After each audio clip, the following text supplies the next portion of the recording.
An apologetic Christie takes responsibility for a scandal over political strong-arming. Will it be enough to save his potential presidential candidacy? This is Special Report.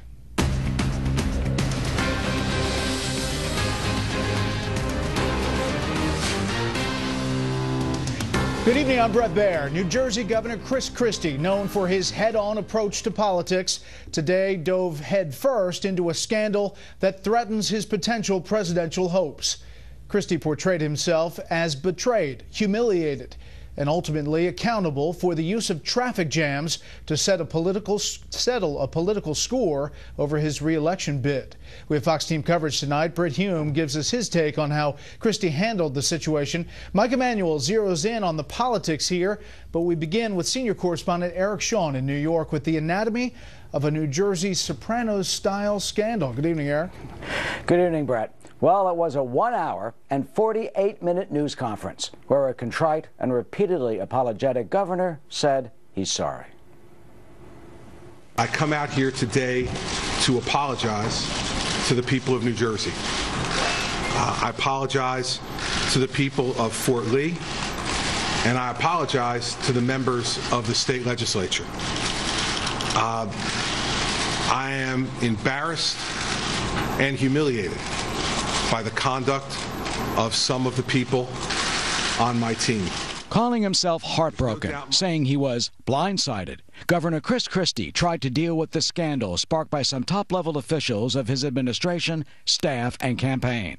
They apparently engaged in political payback against the Democratic mayor of Fort Lee, New Jersey, Mark Sokolich, for not endorsing Christie's re-election bid last November. In September, 3 lanes of the George Washington Bridge were closed in Fort Lee for 4 days, delaying thousands of motorists and reportedly doubling response times for ambulances, including one for a 91-year-old unconscious woman, Florence Genova, who died of cardiac arrest at the hospital.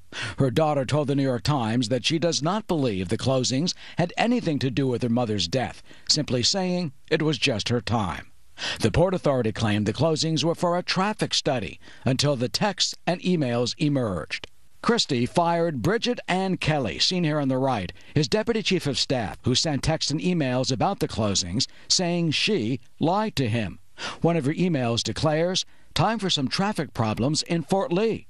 And other emails and texts show some Christie appointees reveled in the traffic chaos. Christie also reiterated that he knew nothing about the lane closings and played no part in ordering them. I had no knowledge or involvement in this issue, in its planning or its execution, and I am stunned by the abject stupidity that was shown here, regardless of what the facts ultimately uncover. Christie also told his former campaign manager, Bill Stepien, to withdraw for consideration for state GOP chairman because of the, quote, callous indifference he showed in the emails.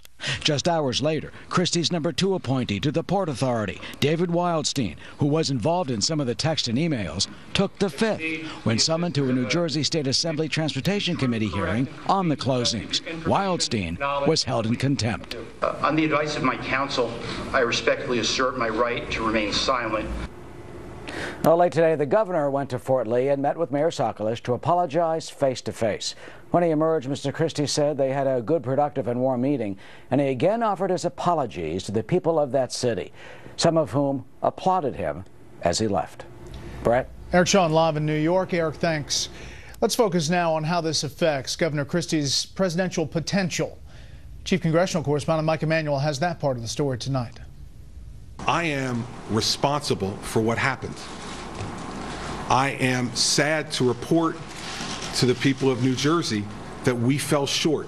But did Christie fall short in the eyes of those who think he has a political future as a presidential candidate? I am enormously flattered that folks would talk about me in my party as someone who they think could be a candidate for president.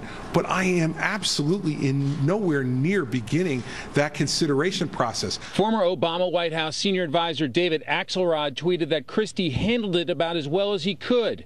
Unless smoking gun turns up tying him to scheme or others arise, he lives to fight another day. On Capitol Hill, House Speaker John Boehner was asked if he thought Christie could remain a top 2016 Republican candidate. I think so. I think so. If he runs, Christie, already facing criticism for a nearly chummy relationship with President Obama after Hurricane Sandy, can expect ads on this controversy from fellow GOP candidates.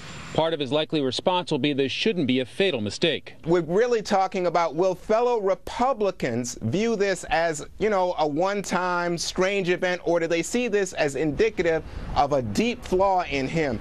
And some experts say Christie's handling of this matter could actually help him with 2016 voters. They want to know that the person they pick will be able to withstand withering fire, because every candidacy and every president has crisis after crisis. You don't want someone who's going to fold. Well, Christie not only didn't fold, he did a superb job in that press conference. If he runs, Christie will do so without his former campaign manager, who would have been a key player in 2016. And he's lost talent he's comfortable with, as well as the experience of both insiders. Yet to have that future, everybody seems to agree the governor had to respond firmly and decisively. Brett? All right, Mike, thank you. Let's get some thoughts now on how Governor Christie handled the situation today and is handling it from senior political analyst Britt Hume. Good evening, Britt. Hello there, Brett. Chris Christie may or may not have put the worst of the bridge traffic scandal behind him, for who knows what revelations may lie ahead. But he has so far followed the playbook long advised by crisis managers on how to quell a firestorm. First, you find out all you can as fast as you can. That appears to be how Christie spent yesterday. Second, you take action, including dealing decisively with those responsible for the misconduct. Then you apologize without reservation and take all questions. No matter what your defenders may say about the wrongdoing, you don't try to minimize it, which is what Christie seemed to be doing until today. This may have been a 4-day traffic jam onto a bridge in New Jersey, but this is no ordinary bridge. The George Washington is the most trafficked in the world and is part of Interstate 95, the main north-south artery of the East Coast.